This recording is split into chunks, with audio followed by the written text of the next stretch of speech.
Love situation at present ಅಲ್ಲಿ ಹೇಗಿದೆ ಅನ್ನೋದನ್ನ ನೋಡೋಣ. ಸರೆಂಡರ್ ಕಾರ್ಡ್ ಅನ್ನ ತಗೊಂಡಿದ್ದೀನಿ. ಸರೆಂಡರ್ ಟು ಪ್ರಯರ್ ಅಂತ ಕೊಡ್ತಾ ಇದ್ದಾರೆ. ನೀವು ಪ್ರಯರಿನ ಕಡೆಗೆ ಹೆಚ್ಚು ಗಮನವನ್ನ ಕೊಡಿ, ಸ್ವಲ್ಪ ದೇವರ ಕಡೆಗೂ ಹೆಚ್ಚು ಗಮನವನ್ನ ಕೊಡ್ಬೇಕಾಗತ್ತೆ. ಯಾವಾಗ ನೀವು ದೇವರನ್ನ ತುಂಬಾ ಹೃದಯದಿಂದ ಪ್ರಾರ್ಥನೆಯನ್ನ ಮಾಡಿ ನನಗೆ ಸಹಾಯವನ್ನ ಮಾಡು ಅಂತ ಕೇಳ್ತಿರೋ, ಆಗ ಅದೆಲ್ಲ ಸಮಸ್ಯೆಗಳಿಂದ ನೀವು ಆಚೆ ಬರ್ತೀರಾ.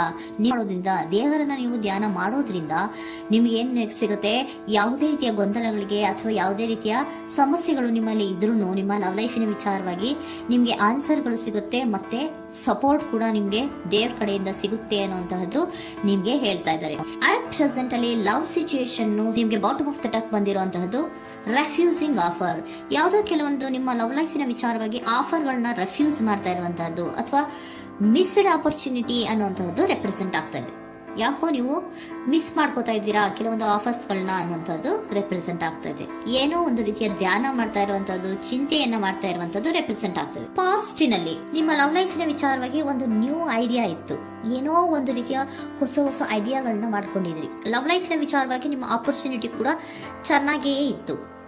ಆದ್ರೆ ನಿಮ್ಮ ಲವ್ ಲೈಫಿನ ವಿಚಾರದಲ್ಲಿ ಕಿಂಗ್ ಆಫ್ ಸೋರ್ಟ್ಸ್, ನೀವೇನನ್ನ ನಿಮ್ಮ ಲವ್ ಲೈಫಿನ ವಿಚಾರವಾಗಿ ಏನನ್ನ ಎಕ್ಸ್ಪೆಕ್ಟ್ ಮಾಡಿದೀರಾ ಪಾಸ್ಟಿನಲ್ಲಿ ಅಂದ್ರೆ, ಲವ್ ಲೈಫಿನಲ್ಲಿ ಒಂದು ಕ್ಲಿಯರ್ ಇರಬೇಕು, ಕ್ಲಾರಿಟಿ ಇರಬೇಕು, ಮತ್ತೆ ಯಾವುದೇ ವಿಚಾರ ಕೂಡ ನಿಮ್ಮ ಲವ್ ಲೈಫಿನ ವಿಚಾರದಲ್ಲಿ ಮುಚ್ಚುಮರೆ ಅನ್ನೋದು ಇರಬಾರ್ದು. ಸ್ಪಷ್ಟವಾಗಿರ್ಬೇಕು, ಸ್ಪಷ್ಟವಾಗಿ ಹೇಳ್ಬೇಕು, ಏನ್ ಹೇಳ್ಬೇಕೋ ಅದು ಸ್ಪಷ್ಟವಾಗಿ ಹೇಳ್ಬೇಕು ಅನ್ನುವಂತಹದ್ದು ಎಕ್ಸ್ಪೆಕ್ಟ್ ಮಾಡುವಂತಹದ್ದು ಪ್ರೀತಿಯ ವಿಚಾರದಲ್ಲಿ. ಮತ್ತೆ ಕ್ಲಿಯರ್ ಆಗಿರ್ಬೇಕು. ಏನು ಅಂದ್ರೆ ನಿಮ್ಮ ಲವ್ ಲೈಫಿನಲ್ಲಿ ಒಂದು ಸ್ಟ್ರಾಂಗ್ ಆಗಿರ್ಬೇಕು, ಸ್ಟ್ರಾಂಗ್ ಬಾಂಡೇಜ್ ಇರಬೇಕು, ಮತ್ತೆ ಯಾವುದೇ ರೀತಿಯ ಚೈಲ್ಡಿಶ್ ಬಿಹೇವಿಯರ್ ಅನ್ನ ಮಾಡಬಾರ್ದು ಅನ್ನೋದು ಪಾಸ್ಟಿನಲ್ಲಿ ನೀವು ಎಕ್ಸ್ಪೆಕ್ಟ್ ಮಾಡಿರೋಂಥದ್ದು ರೆಪ್ರೆಸೆಂಟ್ ಆಗ್ತಾ ಇದೆ. ನೀವು ಅದೆಲ್ಲ ಎಕ್ಸ್ಪೆಕ್ಟ್ ಮಾಡಿದಾಗ ಯಾವಾಗ ನಿಮ್ಗೆ ಅದು ಸರಿ ಹೋಗಲ್ಲ ಅನಿಸ್ತೋ ಆಗ ನೀವು ಪ್ರೀತಿಯಿಂದ ಮುಂದೆ ಬಂದಿರುವಂತಹದ್ದು ಬಿಟ್ಟು ಮುಂದೆ ಬಂದಿರುವಂತಹದ್ದು ರೆಪ್ರೆಸೆಂಟ್ ಆಗ್ತದೆ. ಮೋಸ್ಟ್ ಪ್ರಾಬಬಲಿ ನಿಮ್ಮ ಕೆಲವೊಬ್ಬರಿಗೆ ಈಗ ಆಲ್ರೆಡಿ ಕೆಲವೊಂದು ರೀತಿಯ ಬ್ರೇಕಪ್ ಗಳು ಆಗಿರಬಹುದು, ಕಮ್ಯುನಿಕೇಶನ್ ಇಲ್ಲದೆ ಇರುವಂತಹದ್ದು ರೆಪ್ರೆಸೆಂಟ್ ಆಗ್ತಾ ಇದೆ. ಮೋಸ್ಟ್ ಪ್ರಾಬಬಲಿ ನೀವು ಇವಾಗ ಇಬ್ರು ಕೂಡ ನೀವು ಮಾತಾಡದೆ ಇರುವಂತಹದ್ದು ರೆಪ್ರೆಸೆಂಟ್ ಆಗ್ತಾ ಇದೆ. ಸೊ ಯಾವುದೇ ರೀತಿಯ ಕಾಂಟ್ಯಾಕ್ಟ್ ಅಲ್ಲಿ ಇಲ್ಲದೆ ಇರುವಂತಹದ್ದು ರೆಪ್ರೆಸೆಂಟ್ ಆಗ್ತಾ ಇದೆ. ನೋಡಿ, ಮುಂದೆ ಬರ್ತಾ ಇರುವಂತಹದ್ದು ರೆಪ್ರೆಸೆಂಟ್ ಆಗ್ತಾ ಇದೆ. ಯಾಕೋ ತುಂಬಾ ಬೇಜಾರಲ್ಲಿ ಇರುವಂತಹದ್ದು. ಪಾಸ್ಟಿನಲ್ಲಿ ಕೂಡ ನೀವು ಲವ್ ಲೈಫಿನ ವಿಚಾರವಾಗಿ ಕೆಲವೊಬ್ರು ಬೇಜಾರಲ್ಲಿ ಇರುವಂತಹದ್ದು ರೆಪ್ರೆಸೆಂಟ್ ಆಗ್ತಾ ಇದೆ. ಯಾಕೋ ಕ್ಲಾರಿಟಿ ಇಲ್ಲ, ಕ್ಲಿಯರ್ ಆಗಿರ್ಬೇಕು, ಸ್ಪಷ್ಟವಾಗಿರ್ಬೇಕು, ಏನ್ ಮಾತಾಡಿದ್ರು ಅದರಲ್ಲಿ ಯಾವುದೇ ರೀತಿಯ ಮುಚ್ಚುಮರೆ ಇರಬಾರ್ದು ಅನ್ನೋದು ನೀವು ಎಕ್ಸ್ಪೆಕ್ಟ್ ಮಾಡುವಂತಹದ್ದು. ಪಾಸ್ಟಿನಲ್ಲಿ ಕೂಡ ನಿಮ್ಗೆ ಸ್ವಲ್ಪ ಬೇಜಾರುಗಳಾಗಿರುವಂತಹದ್ದು ರೆಪ್ರೆಸೆಂಟ್ ಆಗ್ತಾ ಇದೆ. ಅಟ್ ಪ್ರೆಸೆಂಟಿನಲ್ಲಿ the moon card, 9 of swords, 6 of swords ಬಂದಿದೆ. ಮೂನ್ ಕಾರ್ಡ್ ಏನನ್ನ ರೆಪ್ರೆಸೆಂಟ್ ಮಾಡುತ್ತೆ? ಇಲ್ಯೂಷನ್ ಅನ್ನ ರೆಪ್ರೆಸೆಂಟ್ ಮಾಡುತ್ತೆ, ಕೆಲವೊಂದು ರೀತಿಯ ಭ್ರಮೆಗಳನ್ನ ರೆಪ್ರೆಸೆಂಟ್ ಮಾಡುತ್ತೆ, ಆತಂಕಗಳನ್ನ ರೆಪ್ರೆಸೆಂಟ್ ಮಾಡುತ್ತೆ. ಮತ್ತೆ ನಿಮ್ಮ ಲವ್ ಲೈಫಿನ ವಿಚಾರದಲ್ಲಿ ಯಾವುದೇ ರೀತಿಯ ಸ್ಥಿರವಾಗಿ ಇಲ್ಲ, ಯಾವುದು ಕರೆಕ್ಟ್ ಆಗಿ ಇಲ್ಲದೆ ಇರುವಂತಹದ್ದು ನಿಮ್ಗೆ ರೆಪ್ರೆಸೆಂಟ್ ಆಗ್ತಾ ಇದೆ. ನೆಕ್ಸ್ಟ್ ಕಾರ್ಡ್ ಏನ್ ಬಂದಿದೆ? ಸೆಕೆಂಡ್ ಕಾರ್ಡ್ 9 ಆಫ್ ಸೋರ್ಟ್ಸ್ ಬಂದಿದೆ. ಇದರಲ್ಲೂ ಕೂಡ ನಿಮ್ಗೆ ಆತಂಕ ಇತ್ತು, ಇದರಲ್ಲೂ ಕೂಡ ಆತಂಕ ಇದೆ, ಭಯ ಇದೆ, ಕರೆಕ್ಟ್ ಆಗಿ ನೀವು ನಿದ್ರೆ ಮಾಡ್ತಾ ಇಲ್ಲ, ಯೋಚನೆ ಮಾಡ್ತಾ ಇರುವಂತಹದ್ದು ಈ ಎರಡೂ ಕಾರ್ಡ್ಗಳಲ್ಲೂ ರೆಪ್ರೆಸೆಂಟ್ ಆಗ್ತದೆ. ಇದರಲ್ಲೂ ಆತಂಕಗಳಿದೆ, ಇದರಲ್ಲೂ ಆತಂಕ. ಅಟ್ ಪ್ರೆಸೆಂಟಿನಲ್ಲಿ ಕೆಲವೊಂದು ರೀತಿಯ ವಿಚಾರಗಳಲ್ಲಿ ಭಯವನ್ನ ಪಡ್ತಾ ಇರುವಂತಹದ್ದು ರೆಪ್ರೆಸೆಂಟ್ ಆಗ್ತಾ ಇದೆ.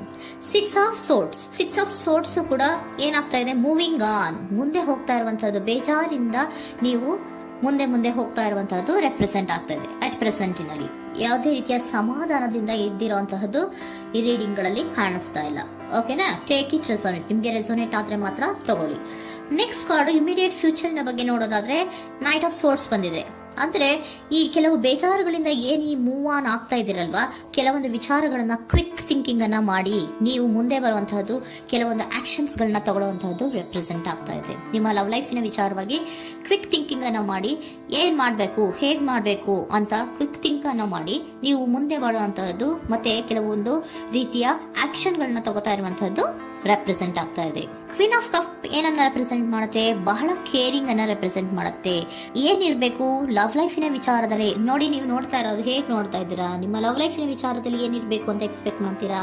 ಸ್ವಲ್ಪ ಸ್ಟೇಬಲ್ ಆಗಿರ್ಬೇಕು, ಬಹಳ ಕೇರಿಂಗ್ ಇರ್ಬೇಕು, ಎಮೋಷನಲ್ ಇರ್ಬೇಕು ಅದರಲ್ಲಿ ಅನ್ನುವಂಥದ್ದು ನೀವು ಎಕ್ಸ್ಪೆಕ್ಟ್ ಮಾಡುವಂಥದ್ದು.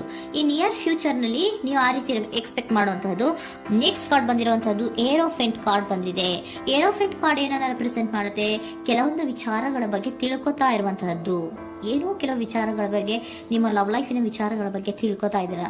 ಏನಾಗಿದೆ, ಹೇಗಾಗಿದೆ, ಸ್ವಲ್ಪ ಆಕ್ಷನ್ಸ್ ಅನ್ನ ತಗೋಬೇಕು ಅಂದ್ರೆ ನಾನು ಸ್ವಲ್ಪ ಕೇರ್ ಅನ್ನ ಮಾಡಬೇಕು, ಸ್ಟೇಬಲ್ ಆಗಿರ್ಬೇಕು ಅಂದ್ರೆ ಸ್ವಲ್ಪ ನಾನು ಕೇರ್ ಅನ್ನ ಮಾಡಬೇಕು, ಆಕ್ಷನ್ ಅನ್ನ ತಗೋಬೇಕು ಅನ್ನುವಂತಹ ನಿರ್ಧಾರಗಳನ್ನ ನೀವು ಮಾಡ್ತಾ ಇರುವಂತದ್ದು ರೆಪ್ರೆಸೆಂಟ್ ಆಗ್ತಾ ಇದೆ. ಹಾಗಿದ್ರೆ ಏಂಜಲ್ ಗೈಡೆನ್ಸ್ ಏನ್ ಕೊಡ್ತಾರೆ? Are you ready? ನೀನು ರೆಡಿಯಾಗಿದ್ದೀರಾ ನೀವು ಅಂತ ಕೇಳ್ತಾ ಇದ್ದಾರೆ ಏಂಜಲ್ಸ್ಗಳು. ಅಂದ್ರೆ ಏನು, ನೀನ್ ಇಲ್ಲೇ ಕುತ್ಕೊಂಡು ಅಳ್ಕೊಂಡು ಬೇಜಾರು ಮಾಡ್ಕೊಂಡು ಕುತ್ಕೊಳ್ಳೋದು ಬೇಡ, ಸ್ವಲ್ಪ ನೀನು ಮುಂದೆ ಮೂವ್ ಆಗು. ಅಲ್ಲಿರೋದ್ರಿಂದ ಏನು ಪ್ರಯೋಜನ ಇಲ್ಲ. Are you ready? ನೀವು ರೆಡಿ ಆಗಿದ್ದೀರಾ? Within the next few weeks, ಕೆಲವೊಂದು ವೀಕ್ಗಳಲ್ಲಿ, ಕೆಲವೊಂದು ವಾರಗಳಲ್ಲಿ ನೀವು ಏನಾಗ್ತೀರಾ? ಅಬಂಡೆನ್ಸ್, ಸಾಮರಸ್ಯ ಅನ್ನೋದು ಇರುತ್ತೆ. ಇಂಪ್ರೂವಿಂಗ್ ಹೆಲ್ತ್ ಅಂದ್ರೆ ಏನು, ನೀವು ಯೋಚನೆ ಮಾಡಿ ಮಾಡಿ ಮಾಡಿ ಏನ್ ನೀವು ಈ ಆರೋಗ್ಯವನ್ನ ಹಾಳು ಮಾಡ್ಕೊಂತ ಇದ್ದೀರಾ. ಸೊ ಇಂಪ್ರೂವಿಂಗ್ ಹೆಲ್ತಿನ ಕಡೆಗೆ ಗಮನವನ್ನ ಕೊಡಿ.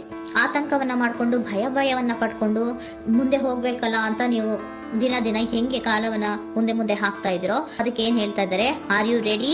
ಮುಂದೆ ಬರೋದಕ್ಕೆ ನೀನ್ ರೆಡಿ ಆಗು. ನೀವ್ ಅಲ್ಲೇ ಕೂತಿರೋದ್ರಿಂದ ಯಾವುದೇ ರೀತಿಯ ಪ್ರಯೋಜನ ಇಲ್ಲ.